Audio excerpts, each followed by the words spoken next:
Who am I? I forgot who I am. What is my true essence? What I am underneath the layers of all my roles, masks, and layers of habits and expectations. Who am I? I am my name or my profession. I am my religion. I am nationality. I am student, father, mother, and so on. But the question still remains unanswered. Each answer is a relative identity, determined by my birth, family, education, surroundings, and material security, but none comes close to the truth of my essence, simply that I am. Remembrance of one's essence is the key to understanding oneself, understanding the world and its relationships. In the Vedanta tradition, finding one's true self is one of the key meditation practices. Self-remembering grounds us in our reality and in our ultimate goal in life. And that goal is to realize who we are in our innermost essence, beyond all external changes of time, place, or activity. This remembering is called smarana. Smarana is not remembering our ordinary self, our personality, our mental state or social status.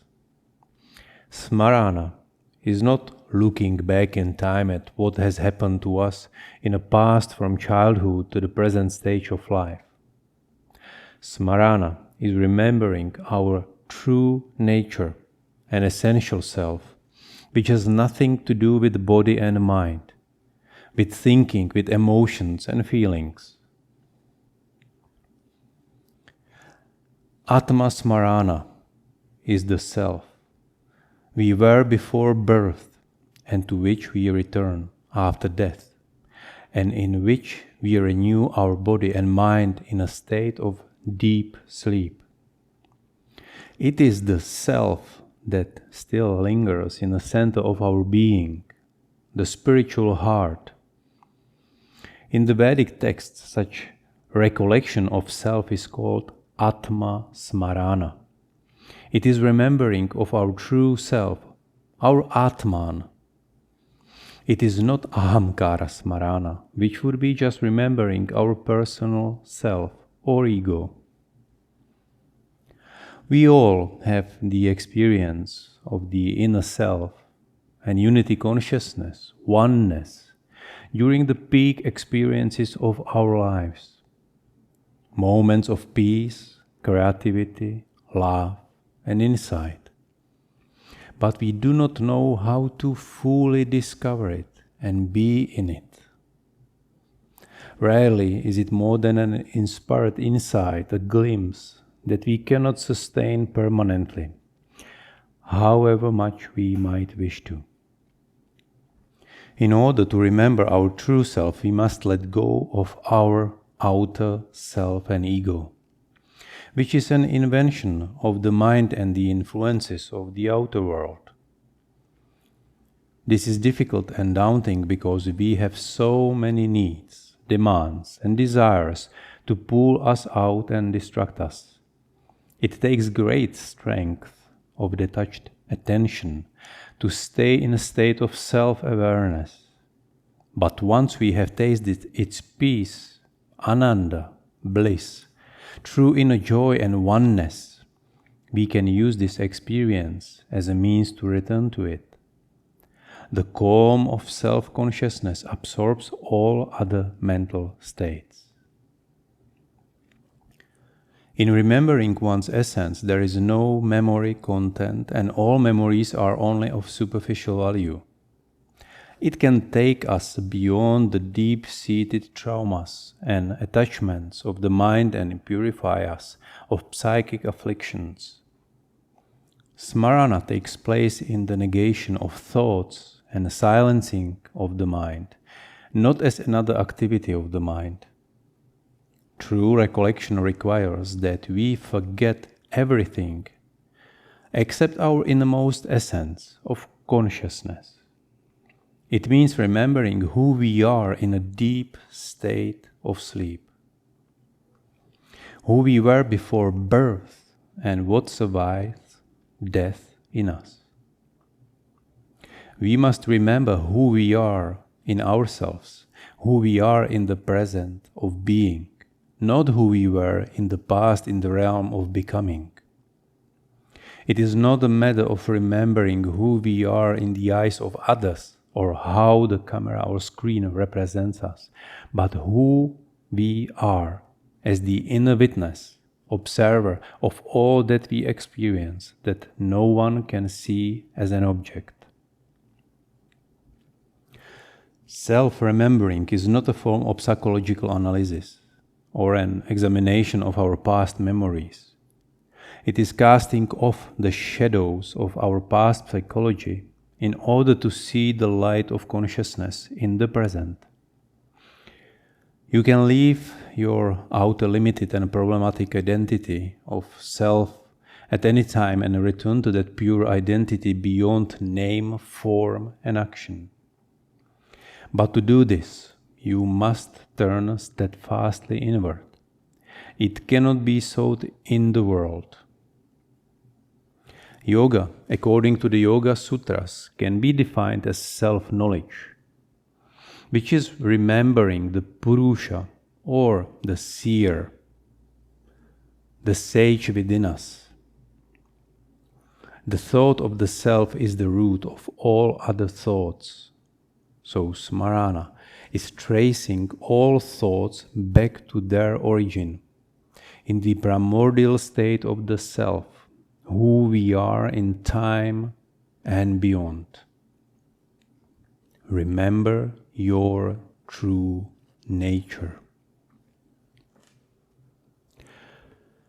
The knowledge that leads to self-understanding, self-remembrance, is invaluable because it is self-understanding that enables us to live the life that is not controlled by our unconscious.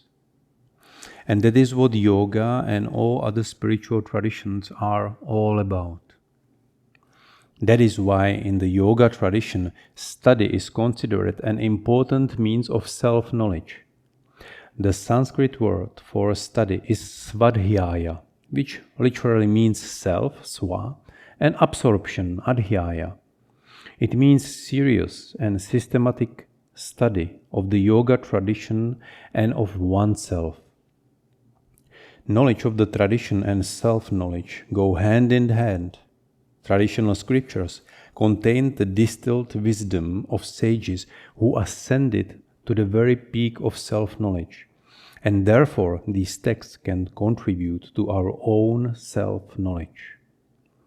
Study in the yogic sense is always a path of self-knowledge, self-understanding, and self-transcendence. It has been a regular part of the yogic path since ancient times. In his Yoga Sutra, Patanjali mentions it is one of the components of self-mastery, niyama, the second pillar of his 8-pillar path. Study is an integral part of the pragmatic focus of yoga. Yoga does not require blind faith, although it does emphasize the extreme importance of true deep faith, shraddha, or trust. Mere faith cannot help us realize what persists beyond the conditioned or egoic personality.